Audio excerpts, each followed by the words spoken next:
আশ্চর্য! আপনারা মারলেন, মব সৃষ্টি করলেন, লোকদেরকে বন্দি করে রাখলেন, চোখটা কেড়ে নিলেন, তারপরে আবার উল্টো তাদের উপরেই মামলা দিলেন। কি মামলা? যে তারা আইফোন ছিনতাই করেছে। ধন্যবাদ, অন্তত একটা দামি ব্র্যান্ডের পণ্যের ব্যাপার বলেছে। তখনকার ফ্যাসিস্টরা যা করেছে হুবহু তার একটা ফটোকপি আপনাদের মধ্যে আমরা দেখতে পাচ্ছি। ওরা যেমন বিরোধী মতকে দমন করার জন্য ষড়যন্ত্র, অপপ্রচার এবং বল প্রয়োগের আশ্রয় নিয়েছিল, আপনারা সবগুলা ইতিমধ্যে নিয়ে ফেলেছেন। সংসদে আপনারা দেখেছেন, আমরা পরিষ্কার বলেছি, নির্বাচন তো একটা হয় নাই, দুটো হয়েছে। শপথ দুইটা নেওয়ার কথা ছিল, আমরা নিলাম, আপনারা নিলেন না কেন? 14 নির্বাচনে বলা হয় সেখানে অবুঝ নিরীহ প্রাণীরা গিয়েছিল, মানুষ ভোট দিতে চায়নি। 18 সালের নির্বাচন ধৈর্য ধরতে পারে নাই, নিজেদের কর্তৃত্বে নিয়ন্ত্রণে সব কিছু থাকার পরেও নির্বাচনের আগের রাতেই সব কিছু সাবাড় করে ফেলেছিল। এই জন্যে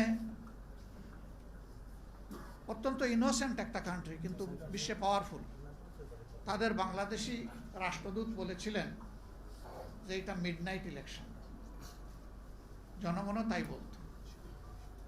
আর 24 সালে এসে আমিডামি করলেন।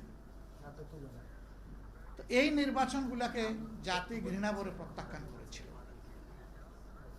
কিন্তু আবার সেই একই আয়োজন আমরা দেখতে পাচ্ছি। আর মানুষের অভিপ্রায়কে যারা অপমান ও গ্রাহ্য করে, জনগণ তাদের অন্তর থেকে তাদেরকে ঘৃণা করে প্রত্যাখ্যান করে।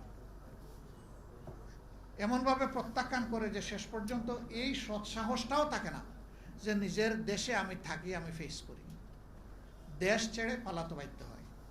নিরীহ একটা ছেলে, সে কি হাতে অস্ত্র নিয়ে কাউকে মারতে এসেছিল? তার নেতৃবৃন্দকে আঘাত করা হচ্ছে, আক্রমণ করা হয়েছে। তার আবেগ এবং দায়িত্ববোধের জায়গা থেকে তাদেরকে প্রোটেক্ট করার জন্য সে এগিয়ে এসেছিল খালি হাতে। তাকে শেষ করে দিলেন কেন? এই নির্বাচন হওয়ার পরে দুঃখজনক, বর্তমান সরকারি দলের হাতে আমার 4 জন সহকর্মীকে জীবন দিতে হয়েছে। কেন এটা শুনতে হবে? কেন এটা দেখতে হবে? জায়গায় জায়গায় হামলা শুরু হয়েছে, মামলা শুরু হয়েছে। তারা সেখানে আইফোন ছিনতাই করতে গিয়েছিল। তো সেদিন আমি বলেছিলাম যে আপনারা তো হুবহু দেখে ওই দিকেই হাঁটছেন। ফ্যাসিস্ট আমলে আপনাদের বর্তমান শিক্ষামন্ত্রীর বিরুদ্ধে বেনেট ব্যাগ ছিনতাইয়ের মামলা দিয়েছিল। আপনারা এতটুকু অনুগ্রহ করেছেন যে একটা ভালো স্ট্যান্ডার্ডে অন্তত আইফোনে নিয়ে এসেছেন। সম্ভবত এই জাতি একটা দুর্ভাগা জাতি, নইলে পদে পদে শাসক গোষ্ঠী কেন জাতির সাথে এত প্রতারণা করে? কথা দিয়ে কেন কথা রাখে না? কেন নিজেদের কথার বাইরে চলে গিয়ে উল্টাটা করে?